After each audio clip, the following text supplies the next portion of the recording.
Well, hello there, and welcome back to Walking in Spirit and Truth here on the LambNetwork.tv. And this is John Craig. And this is Sandy and Sasha. And Sasha. So it's good to have you all with us this evening. And whenever you're coming through and listening to the podcast, we appreciate you joining with us. Yeah. And share it. Let other people know about it. Join us. That's right. Yeah. And so, by the way, Sandy and I pastor Life of Worship Ministries here in Amarillo, Texas. So if you're ever through Amarillo on Shabbat, we would love for you to stop by and say hi and be part of our tour portion and our services and all of that.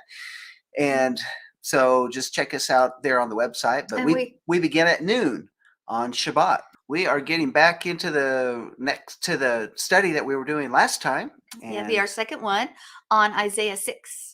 So we are going to begin by reading Isaiah. Isaiah chapter 6, and we're going to read 1 through 4. Sounds good to me. Okay, here we go. In the year of King Uzziah's death, I saw Yahweh sitting on a throne, lofty and exalted, with the train of his robe filling the temple. Seraphim stood above him, each having 6 wings. With 2 he covered his face, with 2 he covered his feet, and with 2 he flew. And he called out to one another, and one called out to another, saying, Holy, holy, holy is Yahweh of hosts. The whole earth is full of his glory. And the foundations of the thresholds trembled at the voice of him who called out, while the temple was filling with smoke.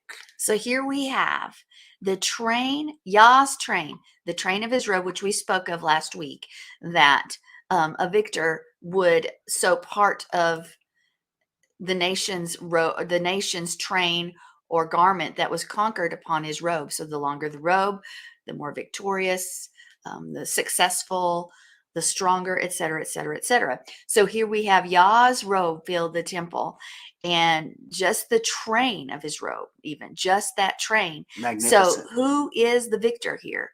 It is Yahweh. It is Jehovah. He's already won. Listen to this and believe it. If he has truly won every battle, because his robe is endless, it's filling the temple. He's conquered every enemy. He's conquered every foe. He's won every battle. And the train of his robe is completely covering every part of the temple, filled. So what is the temple? The tabernacle. The temple was that place where what took place in the temple? That was the place of sacrifice. It was the place of worship. It was Yah's dwelling place here on earth. That hasn't changed because he does dwell here. What has changed, though, where he does dwell is within us. We are that living, walking tabernacle. We are that place where he is supposed to be enthroned in our lives. And we are supposed, when we begin to follow him, when we ask for forgiveness, when we teshuva from our old ways, when we turn away, completely turn the other direction, and we walk in that forgiveness and we follow his commands, our life becomes this living sacrifice, this place of worship, this place where he can fill the tabernacle, fill the temple. Now, if Yah fills the temple and his indwelling is there and his indwelling resides in us, we've got to remember that he has conquered what? Every kingdom. Now, as pastors, we have seen over and over, there are kingdoms that we've allowed built up inside of us demonically, other ways, other kingdoms we're following, voices we're listening to, but he has conquered every one of those foes, every one of those that would try to take our attention away if we will allow him to be enthroned in our hearts and in our lives. Okay, so I couldn't help but to think about when you started talking about this robe filling the temple, and I know this goes back to last week's study, and how the longer the robe, the more attachments to that robe, representing the number of kingdoms conquered by that king. Mm-hmm. And I couldn't help think about how America has become the world's military power, and it's up to this point in time, and after the fall of the Soviet Union. All right, so stay with me here. And because of its military prowess, its navies, its air force, that have this nation has bases all over the world.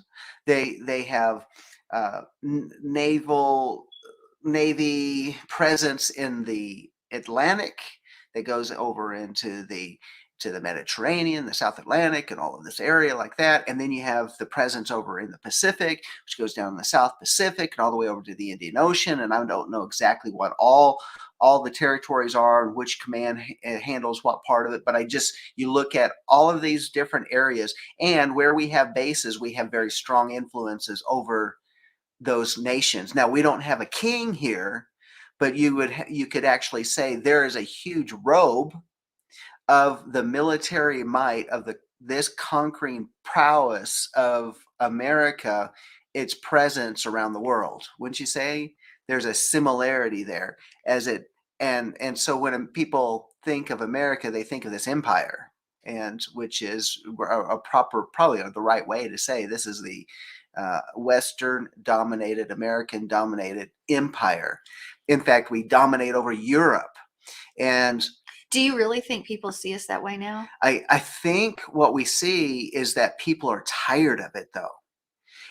But I think this is very, very important when we think of the end times and we think about the events coming with our soon and coming King, Yeshua the Messiah, the King of Kings and Lord of Lords, who will come, because this military prowess and empire of America cannot be kept in its current state. I know that's very disappointing and probably a much disagreement with a lot of people out there, especially even military, ex-military, thinking how great our military is. And yes, there is a certain amount of greatness and strength with what we have, and yet we see our enemies coming up with better systems, hypersonic systems, greater technology.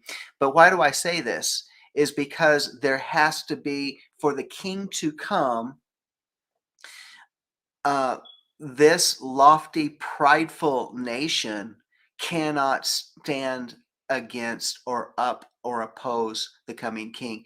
It must be brought down. And I will have to say this, and some people probably disagree with me, this equalization factor of the nations coming together. Of course, we know this one world order is going to show its ugly head and all of that. But here is the component is when the king comes, nothing will stand against his prowess, his might, his abilities, his strength. No matter how great one would see this American industrial military prowess, it will not stay. It will not stay in its current position, because he will be high and lifted up, and his robe will truly fill. We've got to remember that he is outside of time, so he has already done it. What we see as tomorrow has already been done for him, in that he's outside of time. His robe already fills that place. And we understand that every nation and every kingdom is under his foot.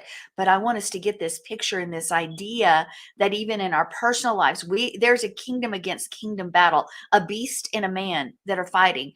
For those that were born the sixth name, the flesh and the spirit are at war.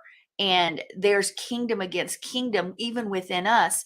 And for him to occupy us and sit in the throne of our hearts and our lives with his train, filling us with his showing that every foe that we personally have is under his feet. We need to remember that macro picture and this micro picture, because there's not one person I've met that hasn't fought enemies inside and outside, ones that maybe some would consider small, but they can tear up a life.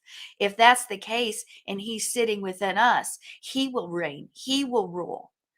If we keep him on the throne, if we follow his instructions, if we follow his ways, and no, our salvation's not doesn't depend on that. How are we saved?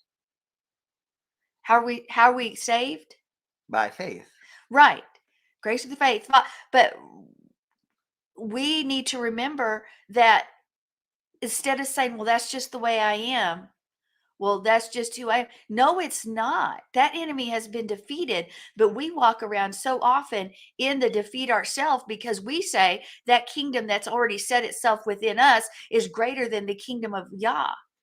And we see that, I see that over and over in people's lives. They hand over this area of their lives or this battle or this entanglement or this war or relationship or whatever, all many different things, and say it's just the way it is. You can't control it, whatever, saying, yeah, you haven't won the victory for me. You may have done it for everybody else, but for me, you haven't won yet. Therefore, you aren't sitting on the throne, the enemy is. And we've got to remember, who do we allow to sit on the throne? Oftentimes we push him off and say, we're going to sit on the throne. But he has been defeated. Will we allow him to sit on the throne? Just as Joe says, yes, there's a reason we dress up and armor up and we make ourselves ready and we follow the cloud and the fire, which, as Joe says, is Yah, and not follow man and man's ways. But how often would you say, John, that many people are resolved to let another kingdom rule within them when they say he is in their hearts and their lives? Really, in his train, that train of every kingdom that's been defeated is evident, but they say no, that God is too small for that area of their life. Well, I think that comes back to a couple different things. One is where people just get defeated. They have a defeated attitude that it's not Lazy, even. It might happen to somebody, but not me. And God just has to love me who I am, and He's full of forgiveness.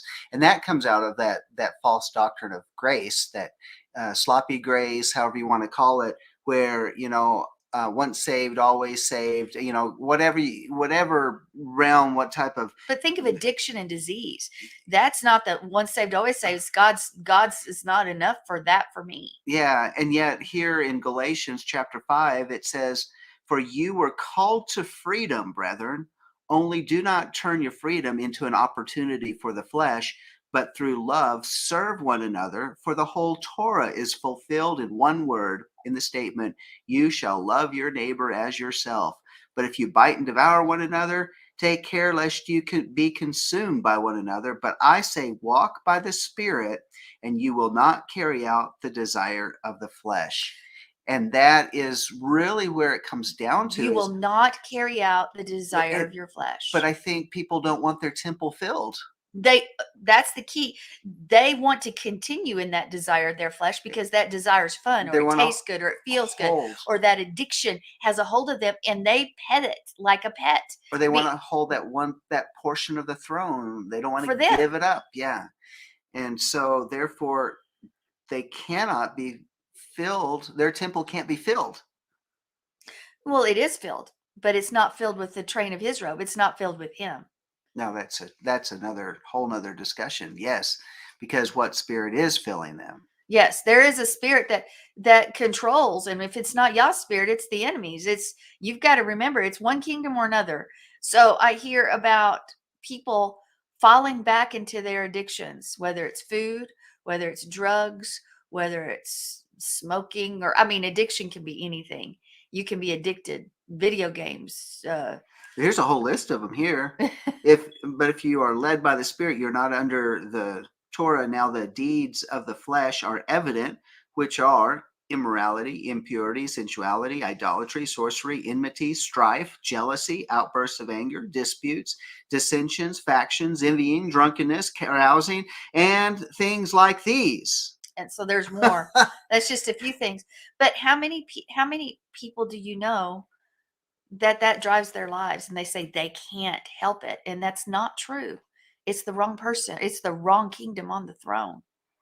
It's not true. Now, here's the next thing. It does take work, because did the people of Israel, did the Hebrew people cross the Jordan and everything was theirs, or did they have to go fight the enemy with God going before them and making a way and putting the enemy under God's feet, and then occupy the territory that was free of the enemy? There were still things that had to be done, and it's hard. Joe can attest to this. She's fighting battles on many fronts right now, as many of us are. And the same protocol is still true. You go, God goes before you. You proclaim his words. You armor up. You go out there, declare, decree, and you do what he says do. Joe says, do, not sit, sit. Amen. So when we have these excuses and we resolve to live in that sin, in that death cycle, sickness, disease, I mean, we can go down the list. We all know them. Just name it. One of us or all of us have been there, lived there, whatever. We have another kingdom that's ruling in our lives. And we've got to remember that you either choose to go all in or you're not in. Does the train of his robe, showing that he is victorious over every area of your life, does it fill your tabernacle? Does it fill your temple? Through the blood of the Lamb, we are covered with that train, which means we are walking in victory every day. Do we have the blood of the Passover Lamb, of Yeshua HaMashiach on the doorpost of our heart? Because his victory covers us and he's draped over us like a robe. His victory is what's it. But we have to enforce that victory. We do have to go, even though he's gone before us and make a way. We do have to fight those enemies off. Here is where it ends and begins. It starts there in our hearts, in our minds, and et cetera, et cetera. The battles we face are hemmed into his garment in victory if we allow him to lead us that way, because he's already defeated every one of your enemies and every one of my enemies. But do we walk that out, or do we walk in defeat, never even allowing him to pick up or to lead us on the way, because we believe, honestly, what the world tells us, that's too big for us. So anyway, food for thought. Just think about it for a little bit. Let's think about Solomon's throne, or let's think about thrones. It's even depicted. Well, you'll see in movies and I remember Anna and the King. I love that show. That's a great show. The newer version, the one with Jodie Foster, back from that was probably the 90s or something. But you didn't like the Yul Brynner version? I have never seen the whole one, but it's more comedic, and I think. But you would see that the king wanted his head always to remain above everyone else's. And so when she wouldn't bow, he finally gave in, because even a woman being there was a problem. But most people that entered into his presence had their nose to the floor, because the king was to remain higher. Well, let's look at Solomon's throne, because it was grander than most of the thrones mentioned when we're looking at physical thrones. And we'll look at 1 Kings 10 to start with. 1 Kings 10, 18 through 20. So let's go ahead and turn there. And while you are turning there, I will let you know what Joe has said. She says, which groom will you choose? The one that hates you and wants you dead, or the bridegroom who came in flesh, died, and rose again so that you might live? Thank you, Joe. So here we go. I like that. I like to think of the bridegroom who had to die so he could come and remarry his bride. That's how much he loves the bride. Yeah. Okay. Solomon's throne, 1 Kings 10, 18 through 20. All right. So, moreover, the king made a great throne of ivory and overlaid it with fine gold, or refined gold. There were 6 steps to the throne, and a round top to the throne at its rear, and arms on each side of the seat, and 2 lions standing beside the arms. And 12 lions were standing there on the 6 steps, on the one side and on the other. Nothing like it was made for any other kingdom. Okay. It's very visual, very visual. So we know that his throne was this is Solomon, was on the summit of 6 steps. So why did he do that? Because he wanted to be high and lifted up. I think of that song that we sing, you are sovereign, you are high and lifted up, high and lifted up. Well, that's what Yah wants in our lives. He wants to be high and lifted up above everything else that's going on within us. But instead, oftentimes these other things occupy our attention. and we let them come higher than him. Is he high and lifted up? Because he is seated on the throne. Yahweh is seated on the throne, high and lifted up, and his train, his glory is glory, the cloud fills the temple. That should give us great comfort because, one more time, he has already defeated the enemy. We enforce the victory. It's a powerful thought because he is there to protect us. He is a strong tower. He is the one that we lean on, our shield, our buckler. Let's look at, and we are supposed to be the temple. So let's look at, go ahead. I have another verse though, before we go to that one, and it goes with what you've been saying. And it's 1 Corinthians chapter 10, beginning with verse 4. Well, let's go to verse 3. For though we walk in the flesh, we do not war according to the flesh. For the weapons of our warfare are not of the flesh, but divinely powerful for the destruction of fortresses. Am I in the right place? No. Yes, I am. Okay, going right on. We are destroying speculations and every lofty thing raised up against the knowledge of God, and we are taking every thought captive to the obedience of Messiah. And we are ready to punish all disobedience whenever your obedience is complete. So anyway, I was thinking of our responsibility and our role there within the kingdom itself, and why we are, if he is going to truly be on the throne, there is something that we have to do, and we have to do our part. And again, as Sandy was given such a description of the royal throne of Solomon, wow, what a big deal that is. But then we have to say, okay, in order for Yah to fill that royal position, that royal throne in all of its splendor, then how much more are we going to need to make sure that we are taking down every single issue that is coming against us, and what is the biggest enemy to the throne? And that would be our flesh. I mean, that old I'm going to say our flesh, because our flesh has certain appetites and certain desires, and yet our soul likes to join up with the flesh to fight against our spirit, because our spirit knows what to do. Our spirit knows what's right, how to live, how to walk this thing out. And yet this whole thing about the flesh and the soul, the mind, the will, and the emotions, they really like to beat up on the spirit. So these are it's like built into us, and yet we're supposed to have the struggle so that we will learn the ability to overcome and have the power to overcome. All right, so 1 Corinthians 3:16 is the next verse, and it says, don't you know that you are the temple of God and that the Spirit of God dwells in you? I think that's what we've been saying.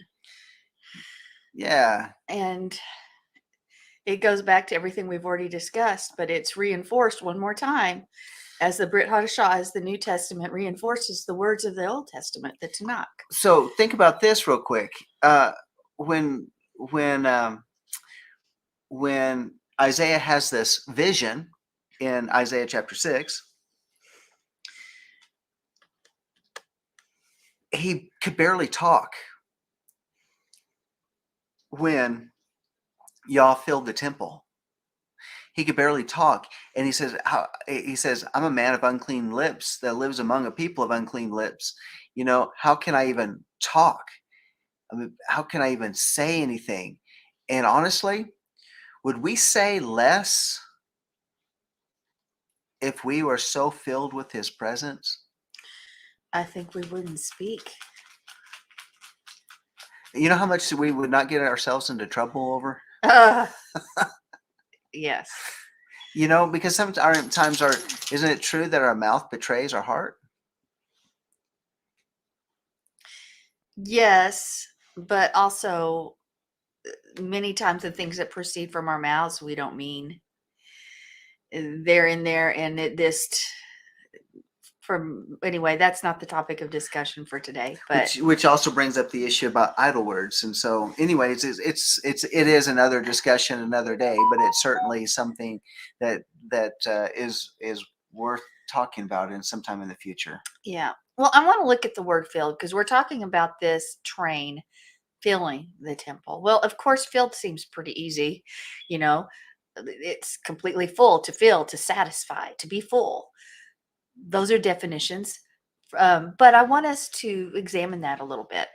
And it's Strong's number H4390, Malah or Malay, depending on which tense. And we're going to look at that word in the Hebrew real quick, which of course is to fill, is anything that has vacant space. If there's vacant space, it's not full. Agreed? That's true. All right. So the first occurrence of this word is Genesis 1:22, and it says, "And Yah blessed them, saying, Be fruitful and multiply, and fill the waters in the seas, and let winged creatures multiply in the earth." Fill it up. Fill it up. Okay. So let's look at this word Malay or Malah in its pictograph form, in its Hebrew pictograph form, which is a mem, a lamed, and an aleph. Okay, we know that every one of those letters, just as the word, has meaning, which is going to add to the meaning of the word. And I'm going to give you short definitions tonight instead of the longer ones that I usually do. But your mem there, which is the water, can be chaos. It can be the womb, the waters of the womb. It can even mean blood. So we have mem. And lamed, which is that shepherd's staff, and it can mean to teach or to goad or to yoke or to bind. And then the aleph, which is the strong leader, the power, strength, the head. It is all of these things. So this really, when you look at this word fill, Malah or Malay, it's the story of chaos brought into order. Well, how so? Well, the lamed, when you look at it, you start at the beginning, the story of chaos, which is the mem. It's brought into order by what? By the head, by the strength, by the leader, by Yahweh himself. So the cognate of the words, there's several of them, can mean these. I'm just going to list. I'm not going to give you the words right now because I don't want to get bogged down there. But it can mean speaking a word.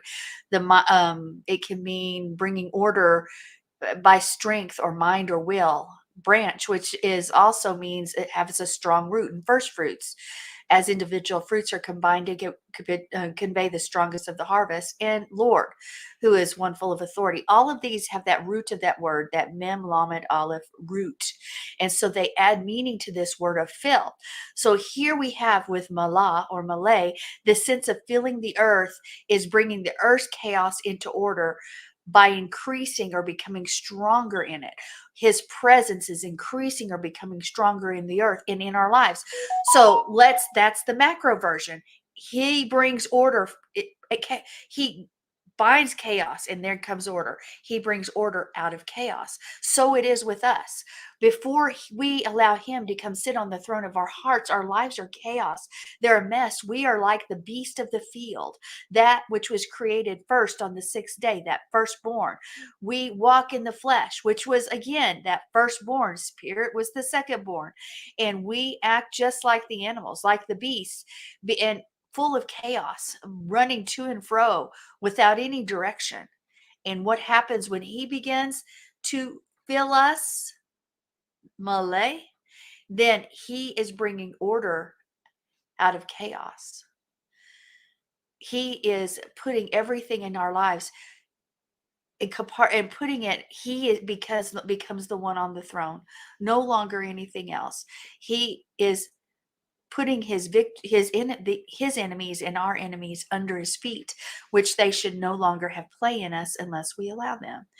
And so that pictograph of that, the chaos brought in order by the leader, by Yahweh himself.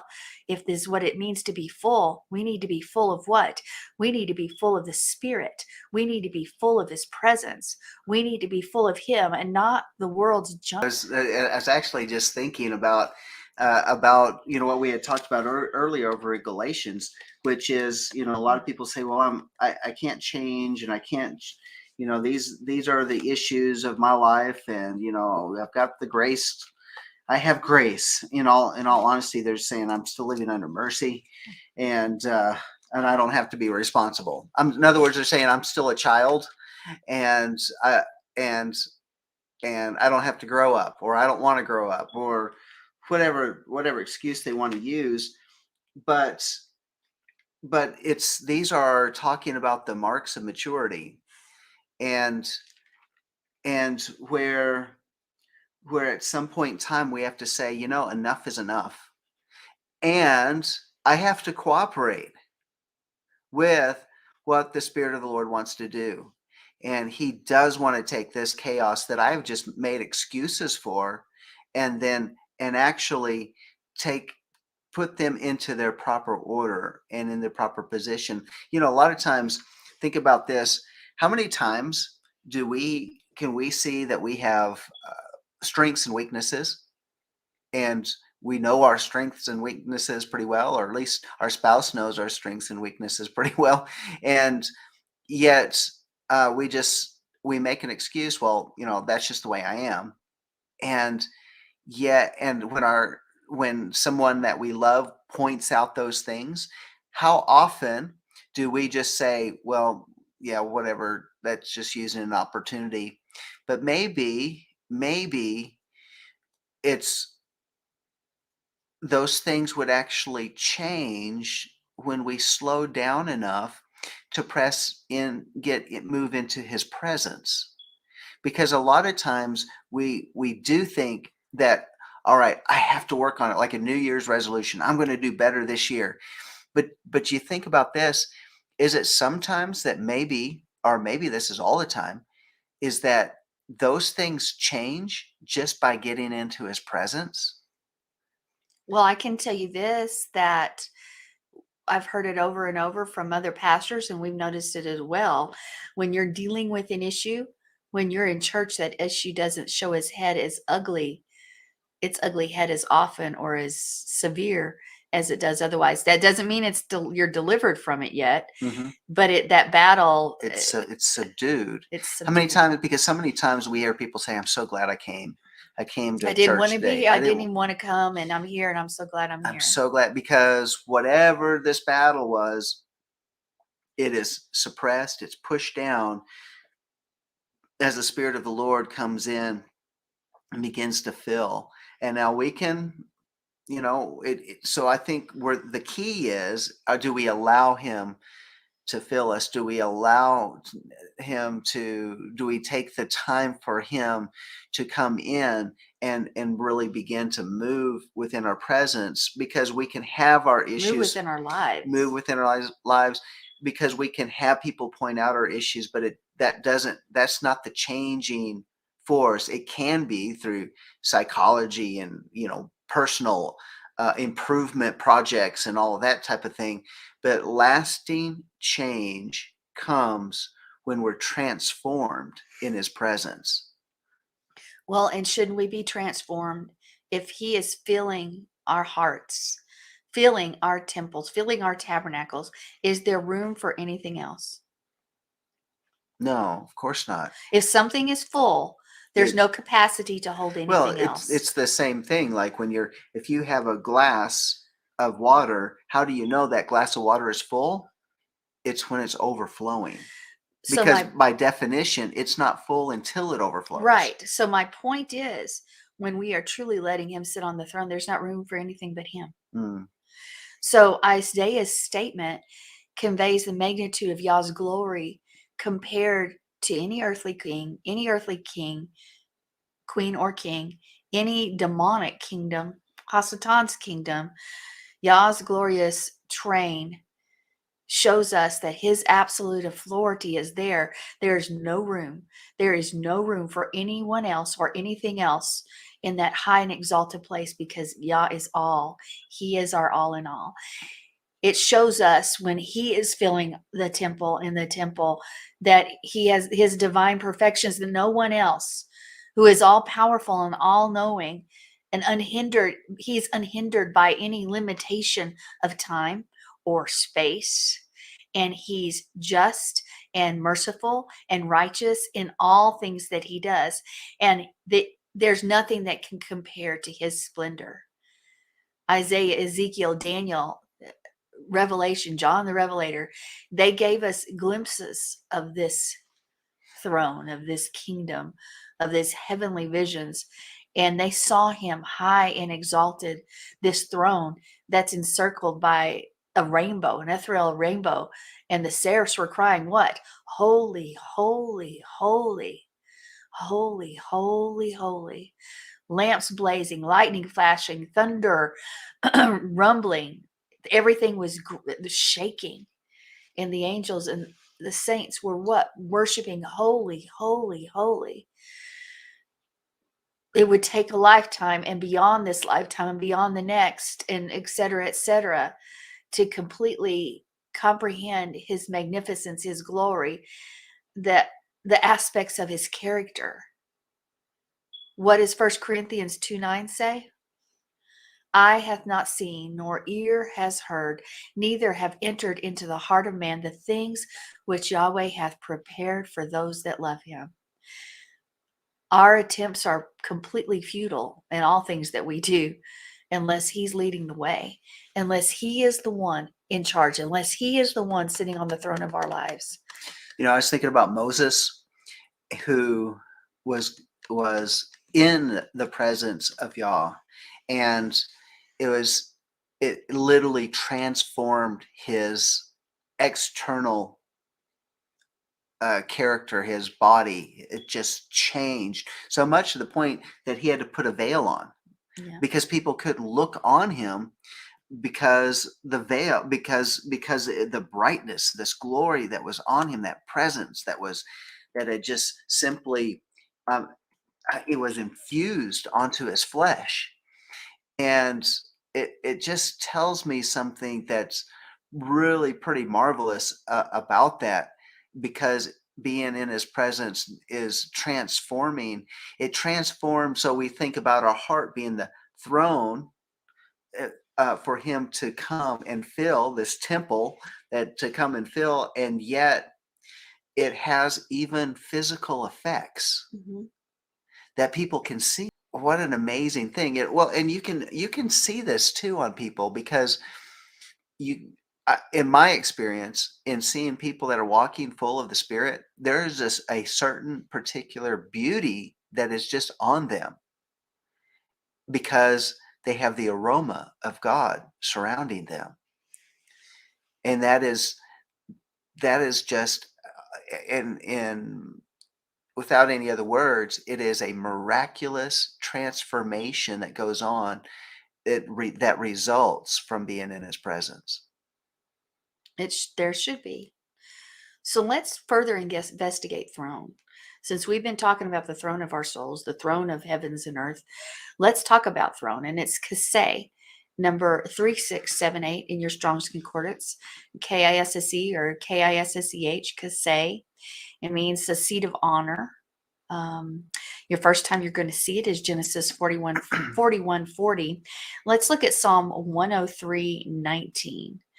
It says, Yehovah has established his throne in the heavens, and his kingdom rules among all.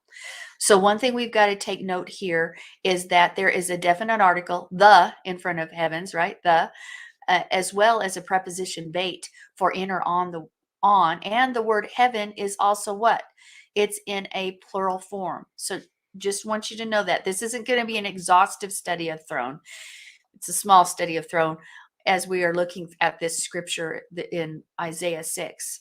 So we have this idea here that is grammatically rendered as Yahweh established his throne in the heavens, not heaven, in the kingdom city that we may all think about or once thought about. But it's saying he has established his throne in the heavens. Is there meaning behind it? Absolutely there is.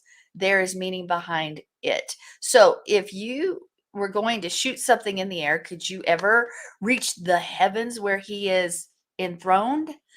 No, not at all. because he's omniscient, he's omnipresent, he's everywhere. Do you think he's just sitting in the throne in outer space or out there in another dimension? No. And yet he is enthroned. You'll be interested in this, John, because you're really interested in this kind of thing. But physicists with the Hadron Collider in Geneva are trying to prove that a particle can exist here and in another place, another dimension at the same time. Okay, I think you and I had this discussion just on the first day of the week. We were talking about, no, it was my mother and myself, that to be absent from the body is to be present with Yahweh. And it says that we are seated in heavenly places with him even now. Well, how can that be? Well, remember, we're stuck in this timeline thing. But here we have, and we have this idea that's being proved right now in this world as we know it, that something can exist in two places at the same time. Yet when it comes to God, when it comes to Yehovah, we push it aside. No, that can't be. So in theory, it is possible to prove that a particle can exist in two places at the same time. And now with this Hadron Collider, they can prove it. If man is able to bend the time-space continuum, which we've even seen movies about that in the last decade. Well, they bend it. It's like you can fold the Yes. time. So the time you're in is folded into another time as well. Okay, that just blows my mind. But we've seen movies about And it. you can have and yet they're multiple doing folds. it. And they're doing it. So here we have the secular world understands this kind of existence, the possibility of this and the ramifications of it. But when we apply attributes to Yah or anything spiritual, we push away from it saying there's no way that can be, which is so silly because where did those ideas come from? We're not going there, but I don't think that man figured it out on their own. I'm just going to say that. So anyway, so this suggests that Yah sits on the throne in the heavens and is here with us, Yeshua. Joe says sliders. Oh, yeah, great show. Have these multi-universes. We actually talked about that on the first day of the week, too. Hey, we should go watch that. Yeah. Anyway, so he is in the heavens and he's within us. He's within you. He's within me. How can that be? Really? We're proving it even now that with it, when we look at the heavens, the Shemaim, it's not just the sky above, although that is part of the Shemaim. So we're not talking about a literal chair or David, if he was the author of this song, he wasn't talking about a literal chair. The word for throne is kaseh, as I said, that seat of honor. It also can mean authority and power, and it comes from a root word kasah, which is used for full moon, but it's actually on loan from the Akkadian language for a headdress or cap, which could indicate a crown, which falls right into our discussion concerning royalty and thrones and seated high places. Now, why does Yah let things happen or say things sometimes? There are several layers of meaning. And when you look at this scripture that we just spoke of, when he says, and we're talking about the Psalm scripture as it plays out with Isaiah 6, Psalm 103:19, one more time. Yahweh has established his throne in the heavens and his kingdom rules among us. Okay, or among all. Okay, so if this has this Akkadian bent, why? Why would that be? Well, there is an allusion possibly to this Assyrian moon god, which is Surin. This god is pictured on Assyrian seated as a seal on the throne. You've seen this guy with his long beard on other things that maybe in history on the History Channel or some places like this. And this is that God that's pictured on seals. This is that God that's pictured in this kind of kingdom, the Assyrian kingdom. And this God, Surin, was considered the Lord of wisdom, the father of the gods, the chief of the gods, and the creator of all things. So for the pagan world, for this Assyrian world, there is this other God, little g, that has all these attributes that we know the one true Yah contains those. That's not all he is, but that is part of his character and aspect. So the wisdom being like the wisdom of wise men, these were men who were studied. They were astrologers. They were the wise men of the day. And there's an address here when if David is the psalmist, is saying this God, Surin, is supposed to be all knowing. Well, David's establishing, no, your God is nothing. My God, my Yah, Yahweh, my Elohim, Yeshua is the one who is seated in high and heavenly places. He is the creator of all things. He is the Yah of wisdom, the father of all things, and nothing is above him. Now, this God Surin, supposedly, now you're going to get this. It's another name for for his wife is Ishtar. So you're going to start thinking of all this other guy's, his names, the other names that he falls under. He's represented as this elderly man with his long beard on the throne. And he is always represented with his wife, his wife, and his kids. So it's a trinity. Ooh, that's something else. This trinity of power of the universe is centralized through Surin and his family. The Father, the Son, the Holy. I'm not saying that's who it is, but this trinity, this pagan counterfeit thing, is known to this Assyrian community and to many other kingdoms at the time. And when this scripture was established, it was basically directed at these people saying, no, these gods, little g, and their kingdoms are nothing compared to God's. He is nothing. So the Assyrians, the Sumerians, the Babylonians, they all worship a similar triad of power. They believed all creation was established and formed in the centralization of power in the universe, within this triad, within this trinity. And it is really possibly against these pagan gods and these pagan beliefs that this word is declaring that Yahovah has established him in the very place that David's enemy, the Assyrians, searched for their gods. David's saying that Yahweh has established his crown, his authority in the heavens. He is the one who rules the heavens, not Surin, not any of those other gods. He has established his crown. And the word established is a powerful word. It's kun, and it means to be firmly planted, secured, fixed, and immovable. He's established. He's planted. He is unmovable. He is secure. Nothing's going to move him. So then you look at his kingdom, all these words we've been mentioning here this evening, this kingdom, he is kingdom ruleth over all. That's really a slam to all of these pagan gods, just as the gods of old in the Exodus story were all put to shame. We're all made to nothing. So is Yah still doing it. Everything that we try to place high and lifted up in our lives, where anything other people try to place a false kingdom, Yah's going to say, it has already said, no, he has conquered every kingdom. His train has the remnant of defeat of every other kingdom within it, because he is ruler of all. His authority is supreme. He is fixed. He is unmovable. He has ultimate rule. His kingdom does not just rule the earth, but it rules the heavens, where these pagan gods were considered to live. So took me a while to get there, but these pagan gods were considered to live in the heavens.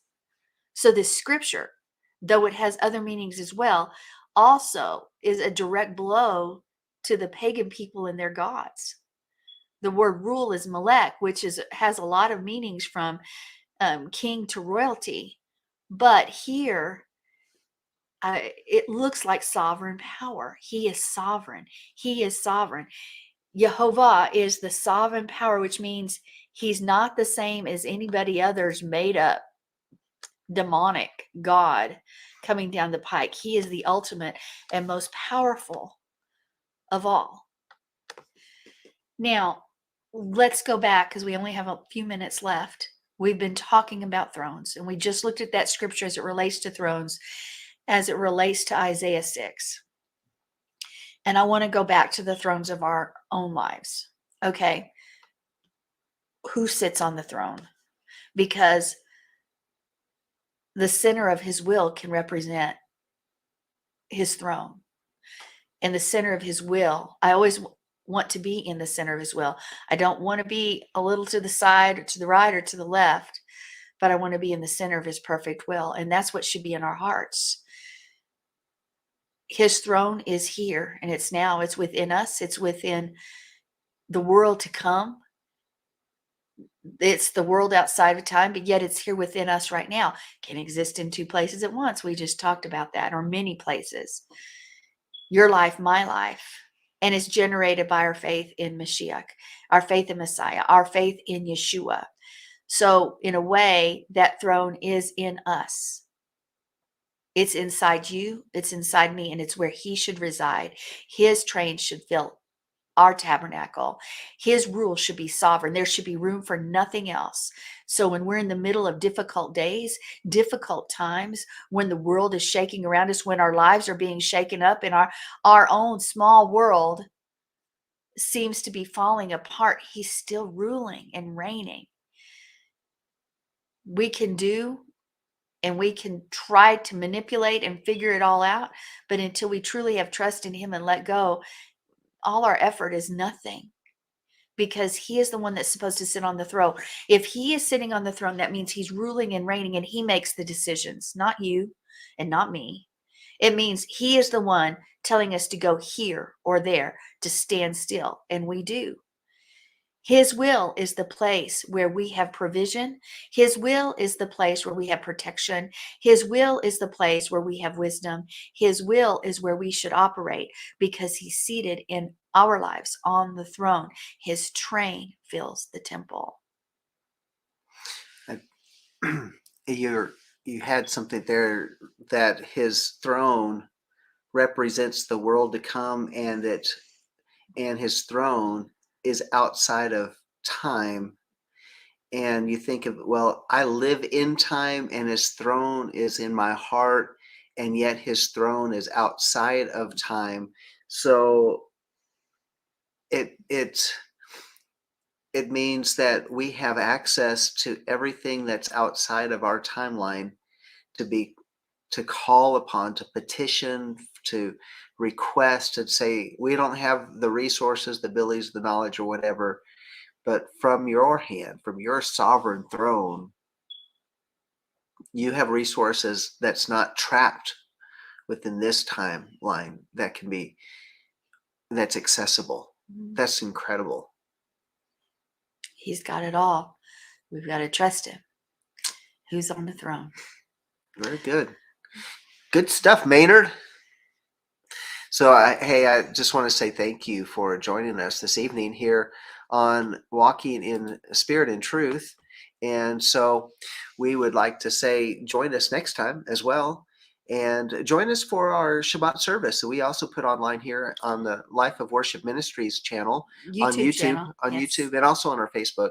And you can be part of that for our Torah study and for our time of praise and worship. And please consider donating and becoming a partner with us in this ministry. You can send a check. It's on our website, www.lifeofworshipamarillo.org, or you can go click the donate button on the website. Yeah, and thank you for those that have joined with us that way, and also that pray for us. We certainly appreciate that. We want that. So we want to thank you for joining us. So until next time, this is John Craig. And this is Sandi. Shalom. Shalom.